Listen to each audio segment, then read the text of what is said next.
Kepada Tuan dan Puan, para anggota DPR yang terhormat, apa kabar hari ini? Sepertinya tak sebaik biasanya. Sama, di sini pun begitu. Kita semua memang sedang diuji. Hidup memang tak selalu baik, kan?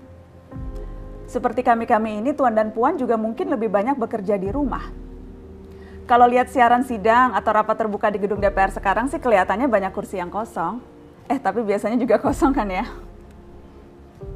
Tuan dan Puan anggota DPR yang terhormat. Saya perhatikan parlemen-parlemen negara lain fokus melawan corona. Tapi rasa-rasanya isu-isu yang keluar dari Senayan belakangan kok kebanyakan tidak terkait corona ya? Kami malah membaca DPR bersemangat membahas isu-isu lain. Contohnya, rancangan Undang-Undang Cipta Kerja yang banyak ditolak karena dinilai mementingkan kepentingan investor di atas kebutuhan pekerja. Presiden Jokowi pekan lalu sempat menyatakan pemerintah dan DPR menunda pembahasan salah satu klaster di rancangan undang-undang itu, klaster ketenagakerjaan. Ini untuk memberi kesempatan mendalami substansi dan mendapat masukan dari banyak pihak. Berpegang pada alasan itu, maka sudah seharusnya klaster lain dalam RUU Cipta Kerja pun perlu ditinjau ulang. Karena yang lain juga bukan tanpa masalah, terutama dari perspektif lingkungan dan keadilan gender. Tidak cukup hanya menunda pembahasan satu klaster saja. Ada juga RUU lain yang masih nekat mau dibahas. Ada RUU KUHP yang tahun lalu diserbu unjuk rasa. Lalu RUU pemasyarakatan. Ada koruptor yang sudah ngebet pengen bebas kah? Apa kabar Pak Yasona? Terus terang saja, membahas undang-undang yang menyangkut hajat hidup orang banyak di masa seperti sekarang ini terlalu mengundang curiga. Gara-gara pandemi yang pada jatuh cinta saja berani menunda nikah loh. Ini kok DPR buru-buru banget kayak lagi kejar setoran? Tidak ada undang-undang yang tidak penting, semua penting. Justru karena undang-undang itu penting, aneh jika pembahasannya diseriusi di waktu seperti sekarang. Saat di mana perhatian dan konsentrasi kita sedang terkuras bertahan hidup di tengah wabah. Produk hukumnya pun berpotensi cacat bila tidak memenuhi ketentuan dan rasanya belum ada aturan pembahasan RUU secara virtual.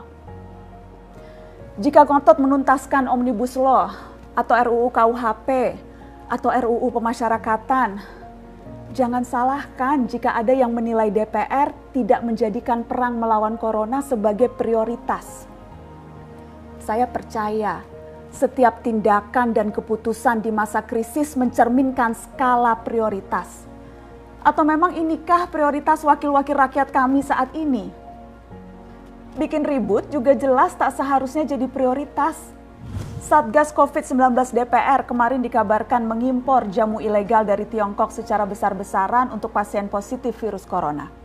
Satgas kemudian membantah itu, katanya ini diproduksi di Jakarta dan merupakan sumbangan Wakil Ketua DPR RI Sufmi Dasko yang akan dibagikan gratis ke berbagai rumah sakit. Kemudian dikabarkan juga jamunya mengandung bahan berbahaya dan belum terbukti klinis. Satgas lagi-lagi membantah, katanya sedang proses mendapatkan izin edar di Badan Pengawasan Obat dan Makanan. Sedang itu berarti belum kan ya? Tuan dan Puan yang terhormat, niat baik pun perlu proses yang baik. Proses yang semrawut hanya akan disusul polemik. Sementara sekarang kita sedang banyak-banyaknya menaruh harapan kepada negara.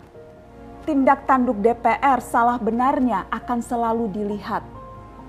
Makanya sempat ramai juga warganet mengkritik Satgas COVID-19 DPR RI yang berfoto mengenakan APD saat hendak berkunjung ke rumah sakit darurat Wisma Atlet menyerahkan sumbangan DPR. Ini dinilai melukai hati masyarakat. Tenaga medis kita saja bertaruh nyawa benar karena kekurangan APD. Tidak ada yang meragukan jumlah sumbangan DPR. Kami yakin pasti banyak, namanya juga DPR, beli ribuan rapid test saja mampu, ngeborong jamu apalagi. Tapi ini soal rasa dan empati. Kecuali ya, kalau yang dipakai anggota DPR itu APD yang lain, alat pelindung dewan. Salam hormat dari kami yang kalian wakili.